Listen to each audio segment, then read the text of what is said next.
Oi, queridos, tudo bem? Como é que vocês estão? Vamos para mais uma aula de redação? Vamos lá. Oi, gente, tudo bom? Olha só, nossa aula de hoje, vai ser nossa aula de redação. Eu queria conversar com vocês.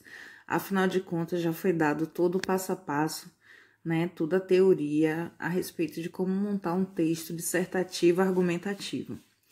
Então, para a gente montar esse texto dissertativo argumentativo, a gente precisa de informação, não é verdade? E hoje eu tô trazendo um pouquinho dessa informação, para abrir um pouquinho a cabeça de vocês e, quem sabe, estimular vocês a buscar mais informação a respeito do tema. Eu já vou contar para vocês qual é o tema da nossa redação do simulado. O tema vai ser a relação entre o racismo, a desigualdade social e a violência. Exatamente. Então, para a gente não fugir desse tema, para a gente não se enganar e de repente escrever alguma coisa que não tenha nada a ver com o tema, eu quero conversar com vocês e dar uma orientação. Primeiro, eu trouxe essa charge aqui maravilhosa, 130 anos de uma abolição mentirosa. Ontem, a luta é pelo fim da escravidão e hoje pelo fim da escravidão, do encarceramento em massa, extermínio do jovem negro e da desigualdade racial e de gênero. Olha só, como o nosso tema é um tema muito amplo, eu vou começar falando da relação entre o racismo e a desigualdade social. E na próxima aula eu vou abordar a relação entre o racismo e a violência, tá bom? Bem, eu começo com a informação histórica, nós temos 130 anos de abolição, de uma abolição muito entre aspas, porque afinal de contas foi assinado um termo de abolição da escravidão. Porém, essa abolição ela não foi dada de fato, muito menos oportunidade para aquelas pessoas se virarem. Por exemplo, como é que você, esse povo africano de diversos países do continente africano, eles foram arrancados, das suas famílias. Muitos vieram para cá, não tinham nem família mais. Então, você chega em outro país e, de repente, os donos de terra decidem que vão libertar, entre aspas, só que, na verdade, essa liberdade foi um acordo econômico. Por quê? Porque os donos de escravos, eles, com a abolição, eles passavam a ter menos custos, porque eles não tinham mais nenhuma obrigação de cuidar daquelas pessoas escravizadas, e eles passavam a pagar um salário que malmente esses africanos, descendentes, eles tinham condição de comer. Então, na verdade, essa escravidão ela não foi abolida, ela foi mascarada. Eu trouxe esse quadro aqui porque ele traz umas informações muito importantes entre a relação de racismo e desigualdade racial. Eu sei que tá pequenininho, mas eu vou ler para vocês, tá bom? A desigualdade racial ou racismo é a tendência de pensamento ou atitude humana que dá grande importância a uma suposta existência de raças humanas diferentes e com diferenças em superioridade entre elas. O segundo tópico é: o racismo consiste em entender que certas pessoas são superiores a outras devido a pertencer a uma raça específica. Terceiro tópico: a desigualdade racial aumentou com o fenômeno social da desigualdade, pois a disparidade na distribuição de recursos financeiros gera separação ou segregação por grupos de pessoas com outros tons de pele, gênero ou etnia, orientação intelectual, religiosa, filosófica e sexual. Quarto tópico: o tipo mais comum de desigualdade encontrado é o que ocorre entre brancos e negros, mas também observamos muitos outros tipos de discriminação racial. E último tópico: o racismo começa quando a diferença real ou imaginária é usada para justificar uma agressão que assenta na incapacidade de compreender o outro, para aceitar diferenças e para se empenhar no diálogo. Para continuidade à nossa aula, nossa discussão, sobre o tema, com essa charge, que, na verdade, inclusive o coronavírus, ele trouxe à tona essa discussão sobre desigualdade social.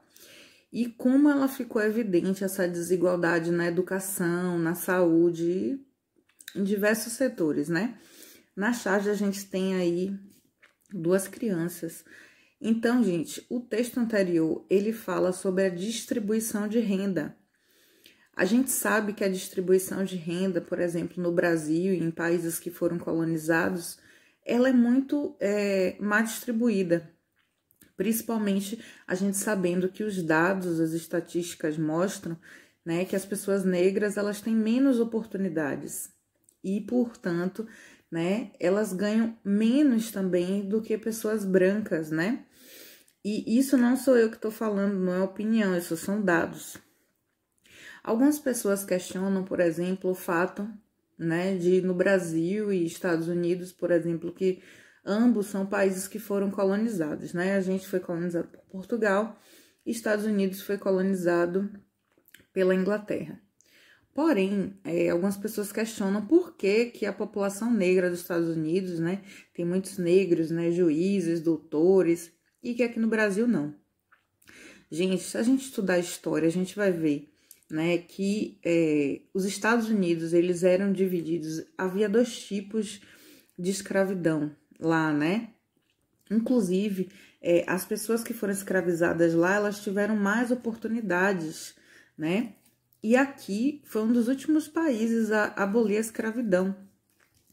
Então, é interessante pesquisar essa história, né, da escravidão no Brasil e nos Estados Unidos para a gente entender como que a oportunidade, você dá a oportunidade, dá a condição e distribuir bem a renda, como isso faz toda a diferença.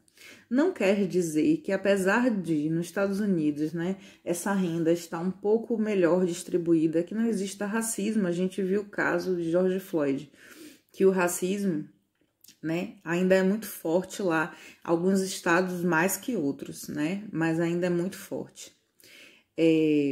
Então, o racismo é essa ideia, né, de que existe uma raça superior. Na verdade, nós todos somos da raça humana.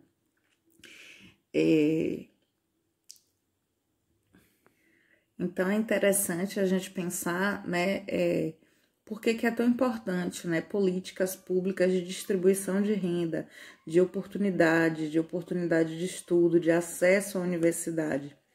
Porque senão a gente vai continuar, né, vendo pessoas afrodescendentes fazendo papéis, né, de subordinados, enquanto que a gente vai no médico e sempre encontra médicos brancos. E para que isso se torne menos desigual, é preciso que a gente dê oportunidade, né, para todas as pessoas, tanto as pessoas de baixa renda como para as pessoas, porque na verdade as pessoas que têm renda, ela por si só já tem oportunidades, né, gente? A gente viu isso agora com a pandemia. Enquanto que alunos de escola particulares estão tendo aulas, né, videoaula e toda a assistência da escola, dos professores, os alunos de colégio público estão até hoje sem aula, nem não tiveram nenhuma aula. A única coisa que eles tiveram acesso, pelo menos aqui na Bahia, eu não sei outros estados, foi a merenda escolar.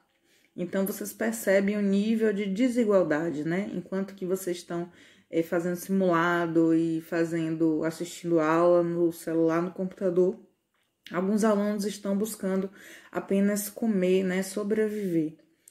Então, é importante, gente, que a gente reflita sobre essa relação entre o racismo e as desigualdades sociais, tá?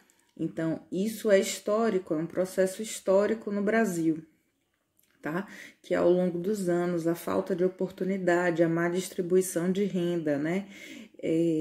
Também a desigualdade de gênero, tudo isso colaborou para que haja, na verdade, essa desigualdade social que está diretamente ligada, né, ao racismo, a como a gente encara algumas pessoas e como algumas pessoas são vistas como inferiores. Então, nada mais comum, né, que essa fala desse policial. É algo muito comum e parece até que a gente já naturalizou isso, de que a gente acha que isso é normal. E na verdade não é, né? Recentemente, aqui na Bahia, a gente viu uma fala, né, de um policial comparando o cabelo black ao marginal. É bem assim, faz referência a essa charge que a gente está vendo. Então, gente, eu quero que vocês vão pesquisar números, dados, tá bom? Sobre desigualdade social e racismo no Brasil. Essa conversa foi para abrir a mente de vocês, para trazer uma luz, uma orientação de como vocês devem estudar. A nossa próxima aula de redação, a gente vai conversar sobre a relação entre o racismo e a violência. E já tá aí na charge, já aí uma dica, né? Que existe o racismo institucional, exatamente esse racismo que está no cerne ali, na base da sociedade, inclusive nas instituições que deveriam nos proteger, que deveriam respeitar a lei. Elas muitas vezes também praticam, né, o racismo, que é um crime. Gente, eu vou ficando por aqui. Eu espero que vocês tenham gostado da aula, tá bom? E até a nossa próxima aula de redação. Bom estudo para vocês.